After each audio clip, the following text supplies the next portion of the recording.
Hello, I'm Helen from Journal with Purpose and welcome to my latest YouTube video.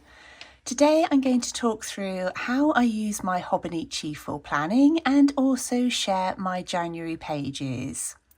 I keep my journal inside this cover that came from Start Bay notebooks, but unfortunately they don't actually offer those anymore. So I've got a plastic sleeve in the front where I keep my trusty colour wheel and some planner stickers. And I've got the A5 Hobonichi cousin. Mine's the Avec, so it's split into two different journals for the two halves of the year. And at the front we've got the overview calendar. And I add some little tabs to mine because this journal doesn't have any bookmarks or markers. And these are Semicolon brand. If I can find them, I'll leave a link down below, but they work like little sticky notes, so you can just pick them up and move them, which is really handy and just a great way of me being able to quickly find those different sections in my journal. So I always start off here and I write down my 3 main tasks for the month. And then here I either write down anything that's coming up or I'll write down just a quick note of what I've actually done that day. So I try to make sure there's something in there every day. And the stickers I use in the bottom part, because I haven't really got anything I want to write in here. These are from my Patreon printables for the month. And I have lots in here that's in pencil where I'm not quite sure what's happening, but anything which is definite goes straight in ink. And that's just a really nice way of having an overview of kind of what's coming up over the next 6 months. And this is then my monthly calendar. And down this left-hand side, I write down all of the things that I would really like to get done during the course of that month. And that tends to include a combination of things that I have to get done. So like 4 videos for Patreon, releasing the journal prompts and the printables, but then also lots of things that I would like to get done. And in here, anything which is kind of time essential, I will draw a red box around to make sure that I don't miss it. And anything else is just either things that I've done that day or things that I want to get done that day. And often, again, for the next couple of days, I've got those in pencil just until I know that's definitely what I've got done.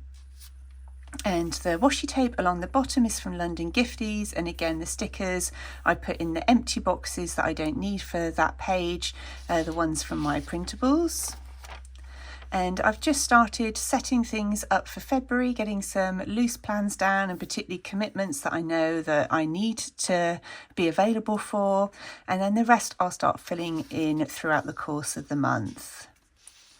Behind the monthly calendars, we then have the weekly ones. Again, using that same system of just outlining any appointments that I've got to make sure I don't miss them. At the bottom, because don't tend to have commitments from 9 o'clock onwards in the evening, I just do breakfast, lunch, dinner, snacks and exercise so that I can record those there. And it's got a little time ladder, and so I tend to roughly block in what I've been doing at certain times, and things that I know I want to do I just put in pencil, and once they're done I erase that and replace them with ink. And down this left hand side is the tasks that I'd like to get done during the course of that week. And I find it really helpful just having that weekly focus.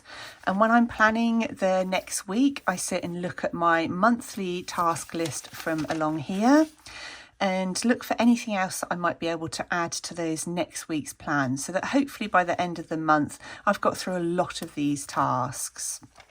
And just do that in exactly the same way every week, and usually on a Saturday or Sunday is when I sit down and plan out for the week ahead. And then with my daily tasks, so this is where I'm at so far today, but I often have lots of tasks come in throughout the course of the day. So I'll go back to the beginning and share with you the start from January. I always put a little cover page in, and that's usually again from my printables. And again, with these, you have a time ladder down the left-hand side, and I find that really helpful for blocking out chunks of time. So if I want to do some filming like I am today, I will block that out. Or if I've got blog posts and things, I'll just put those in the time ladder. Then down this side, I put the tasks that I want to get done that day. And then usually at the end of each work day or at the weekends, I'll do some decorating on these pages and write a few thoughts about how my day has been. I love that this journal holds up so well to watercolour and fountain pen and has that kind of lovely crispy noise when you've added the watercolour to it. So often then I'll just do a headline kind of one of the main things that happened. So that was first day back at work on the 2nd of January. A late night drive to pick my daughter up who got abandoned at a train station due to bad weather. So just some of the main things that happened that day. And these were in watercolour. That was from an old printable bundle and washi tape from London Gifties. And sometimes I'll just have lots that I want to write as my review. And I find that a really helpful part of the planning process to look at what went well, how many tasks I didn't get to, and what I might want to adjust for the next day or the next week. And if something is done, I put a cross through it. If I've started it, it has half a line through it. And if it didn't get done, then I put a little forward arrow to move it on to the next day. Sometimes I do a backward arrow, which is actually when I'm going to move it to the next week, so that I know I've realised I won't have time for it that week. Again, lots of watercolour decorations here. This was done with a bit of stenciling. And the weekends I tend to have a lot less to do, so I do much bigger kind of decorations or perhaps more writing. But I found it's just been such a useful planning system for me, really helps to keep me on top of everything, and I just have this one section to look at during the course of each day. And just so much fun to decorate as well, and I add all kinds of different things in here. So some of these days just end up getting really busy and it takes up lots and lots of space, and sometimes it's less to do but there may be bigger tasks. And one of the things I try to do is if I've got lots like big projects to work on is I break them down into lots of tiny little steps. So the task list might look quite long, but I know each of those are small manageable tasks. For these pages, again, I've just put headings. So I started a sale on my online courses and did some YouTube filming. I also had an order arrive that I placed with miso paper. It's the first time I'd ordered from them, and bought some lovely new tapes. I particularly love this one, which is La Dolce Vita, with these lovely kind of images that I cut out and use as stickers.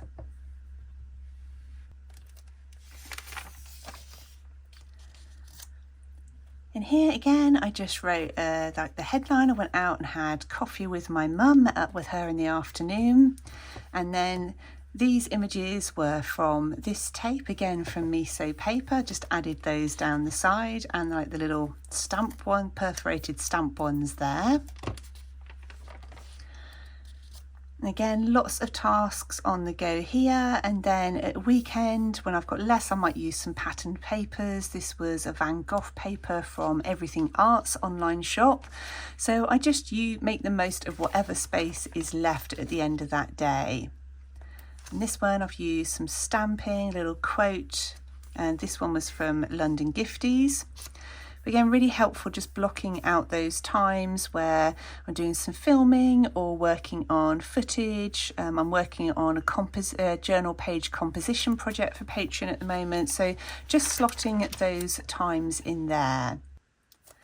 And at the moment, all I've done for February is just put in the cover page from the printables, and then I'll start working on this probably on Wednesday evening, adding my tasks for Thursday. And there was one other thing that I wanted to mention, which was kind of new to me this year. So I wanted to start focusing more on a little bit of, I guess you call it strategic planning. And I found this, which is the Maker's Yearbook. And it's specifically aimed at artists, makers and handmade business owners. And I think they're out of stock of this now, but they do still have the PDF. And one of the things I quite like about it is that you've got back here, I had to do a whole review kind of 2023, what worked, what didn't, and then set out a whole plan for 24, really looking at what I want to achieve over the course of the year. And then you have this kind of worksheet for the month, all kinds of big project things that you might want to fill out if you've got some big projects you want to work on. And then at the end of the month, I'll have an end of month review section to fill out before planning the month ahead. And each week you just write down your goal for that week and then 3 tasks a day. And so I think that's really helpful for me, where I have long task lists in my Hobonichi. These are the 3 main things I want to get done today. So this is the day that I'm filming, so I wanted to get some filming done for YouTube, post on Patreon, and some course planning. And so they're the things which have to be my top priorities for today. So I'm finding this really helpful. It'll be interesting to see how I feel by the end of the month, but just things like looking at whether I've added email subscribers, how things are going on different platforms, and any projects that I'm working on. But it also balances it with health and well-being to look at the impact of what I'm doing and whether I'm getting enough downtime. So I think this will be really helpful for me. I just thought I'd mention it because I think that's one thing that I don't really do in the Hobonichi, and I could include that in here somehow, I guess, but there's not many in the way of blank pages. I think you get some towards the end, which I think use for pen testing and things like that, but there's not a lot of extra space. So you've got a few blank pages there, but most of it is your dated calendar. And I just wanted somewhere else where I could really sit and plan out projects and then spend a bit of time to assess how well they did and things that I might be able to learn for any kind of future projects that I'm working on. Well, I really hope you've enjoyed that. If you've got any questions, please do leave them down below. As always, I want to say a massive thank you to everybody who's joined me over on Patreon. Well, thank you ever so much for watching. I hope you're doing really well, and I look forward to speaking with you really soon in my next video.